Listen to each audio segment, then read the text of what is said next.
আত্মজীবনী ও স্মৃতিকথায় দেশভাগ ও উদ্বাস্তুদের জীবন যন্ত্রণা। উদ্বাস্তু জীবনের কথা বারবার ফিরে এসেছে বিভিন্ন আত্মজীবনী ও স্মৃতিকথায়। দেশভাগের পর ভারতে আগত উদ্বাস্তুদের জীবনের করুণ কাহিনী এবং বিরূপ পরিস্থিতিতে তাদের বেঁচে থাকার কঠিন জীবন সংগ্রামের বিস্তৃত বিবরণ পাওয়া যায় বিভিন্ন আত্মজীবনী ও স্মৃতিকথায়।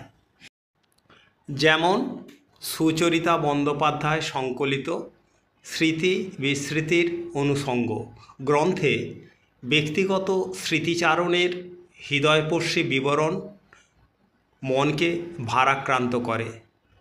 2.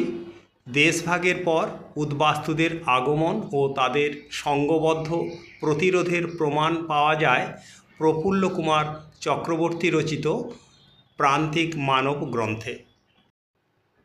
3. মণিকুন্তলা সেন রচিত স্মৃতিকথা সেদিনের কথায় উদ্বাস্তুদের শোচনীয় জীবনযাপনের বিবরণ পাওয়া যায়। 4. দক্ষিণারঞ্জন বসুর ছেড়ে আসা গ্রাম স্মৃতিকথা উদ্বাস্তুদের উদ্বেল করে। 5.